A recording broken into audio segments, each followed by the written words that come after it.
tukae tukishikamana, tukijua hawa watu waliibia baba kura wakidhani amekwisha, lakini baba is like the proverbial cat, ako na mambo mengi, ametokea ng'ambo ingine na bado ako around. Kwa hivyo tumetaka tuletee hiyo hakikisho.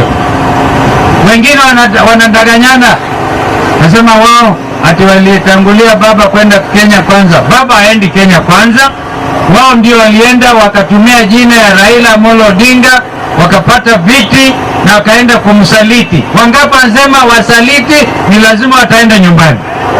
Wangapi?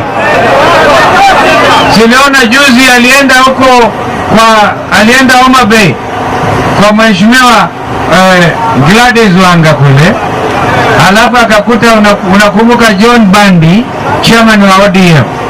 Kuna mmoja kule anaitwa Karoli alienda akasema ati amesalimu amri, akaenda kwa Kenya kwanza. Baba alisema akirudi hata akiwa wapi atakuja kumkampenia John Bandi ndio arudishe heshima wa Jaluo wa pande wa Homa Bay. Kwa hivyo nasema hilo kwa maana ama namna gani?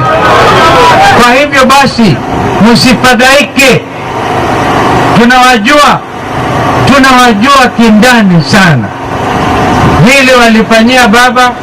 Mnajua baba alishinda 2013, si ni kweli? Mimi nilikuwa namshika mkono vilivyo. Akashinda 2017. 2013 tulienda kwa mahakama tukaambiwa ati ushahidi umechelewa. 2017 Maraga akakubaliana na sisi, sema lazima irudiwe, lakini tukaona hawajalainisha uwanja.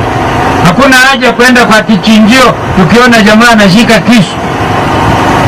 Lakini 2022 tukabadilisha, nasema baba, chukua hata Martha Karua, mimi acha niwasukume kutoka nyuma. Tukacheza mpira, nikicheza namba 9 mimi ni scorer. Tukapiga kule, na hiyo unajua baba anapenda mpira zaidi, lakini mimi ni mchezaji. I scored, score, baba akascore, wakasema mambo fulani. Basi mambo, tukaenda maandamano, tukaingiliana na kuwa na gharama ya maisha, tukaweka gharama ya maisha mbele. Baba yeye mwenyewe ajali sana maslahi yake, akasema ngoja wananchi kwanza, gharama ya maisha irudi chini, na ndio maandamano. Karibu mimi na Wamalwa tuwawe Mathare, baba karibu wawewe upande wa, tulipitia kule pipeline, risasi 9. Lakini kwa sababu alikuwa na gari smart hawakumfikia. Tukasema basi lazima tusonge na struggle. This struggle continues, sema aluta continue. Baba akiwa Addis na sisi tukiwa mashinani, tutazidi kuhakikisha demokrasia ya Wakenya ambao wamepigania sana baba inaimarishwa. Devolution, serikali ya mgao, devolution. Sasa mna gavana wa Migori na magavana wengine 46. Hiyo ni jeshi ama ni jasho ya baba mwenyewe. Kwa hivyo hiyo mjue, ukamilifu wa baba ni kupatiwa heshima Afrika nzima. Lakini hapa sisi tusidanganywe na hao watu wa Kenya kuisha. Wangapi wanasema hawezi kutudanganya? Wengine walikuja huku wakasema